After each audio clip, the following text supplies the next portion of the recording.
Bonjour, nous allons examiner aujourd'hui quel est l'objet de la négociation collective dans l'entreprise.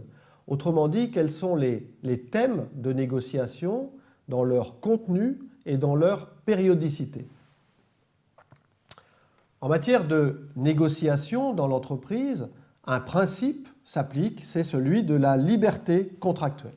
Cela signifie que les parties, l'employeur et les organisations syndicales représentatives peuvent librement déterminer les sujets sur lesquels elles souhaitent négocier. Mais l'État est intervenu. L'État est intervenu depuis notamment 1982 et à de nombreuses reprises depuis pour fixer des négociations obligatoires.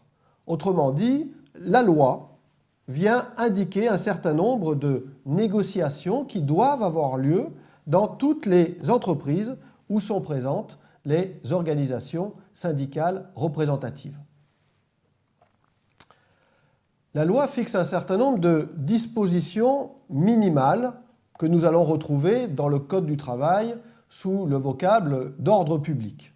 Cela signifie que dans toutes les entreprises où est présente une organisation syndicale représentative, eh bien, au moins tous les 4 ans, doit avoir lieu une négociation sur la rémunération, c'est-à-dire sur les salaires effectifs, le temps de travail, le partage de la valeur ajoutée dans l'entreprise, doit avoir lieu une deuxième négociation sur l'égalité professionnelle entre les femmes et les hommes, en vue de supprimer les écarts de rémunération entre femmes et hommes, et une négociation sur la qualité de vie au travail.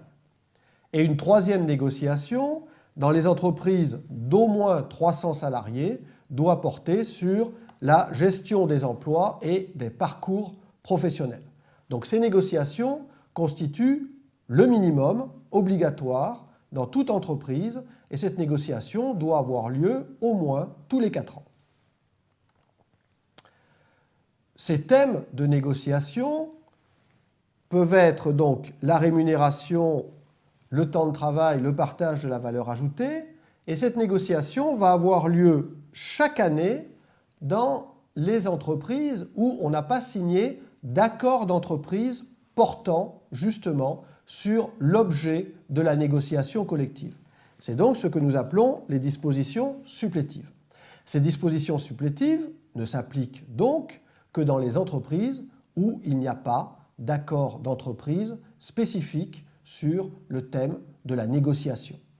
Autre disposition supplétive, chaque année, une négociation sur l'égalité professionnelle et sur la qualité de vie au travail, et tous les 3 ans, dans les entreprises d'au moins 300 salariés, une négociation sur la gestion des emplois et des parcours professionnels. Concernant la négociation rémunération temps de travail, les dispositions supplétives prévoient donc une négociation sur salaire effectif, c'est-à-dire les salaires réellement pratiqués dans l'entreprise, et cette négociation doit donc aller au-delà des salaires minima prévus par la convention collective de branche, une négociation sur le temps de travail, c'est-à-dire sur la durée effective du temps de travail, sur le volume, et sur l'organisation, sur la répartition du temps de travail. Et là, peuvent figurer des négociations sur le travail à temps partiel, sur la réduction du temps de travail, et une négociation sur l'intéressement, la participation et l'épargne salariale.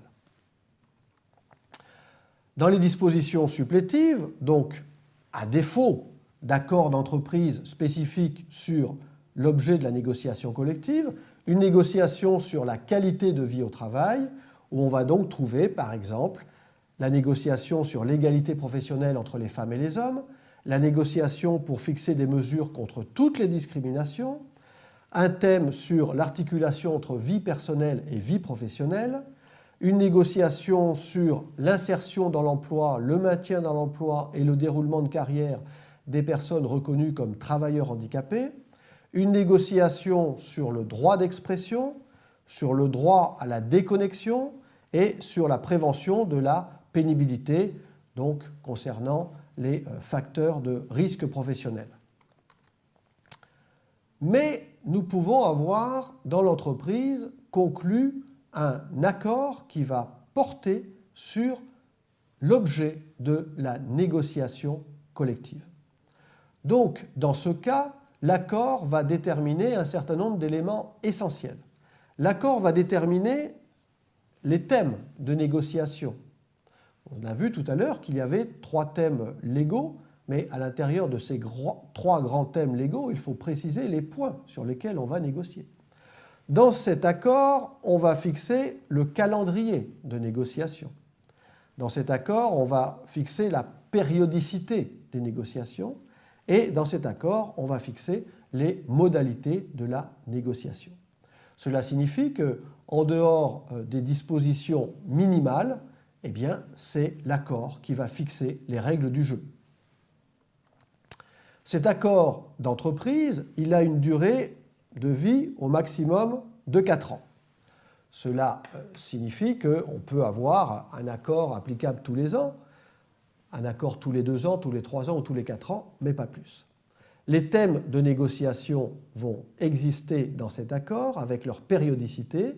On va également avoir le contenu de chaque thème, on va avoir le calendrier et les lieux de réunion, et on va avoir, point tout à fait essentiel dans toute négociation, quelles sont les informations que l'employeur va remettre à chaque délégation syndicale à l'occasion de chaque négociation. Autrement dit, nous pouvons avoir 2 cas de figure.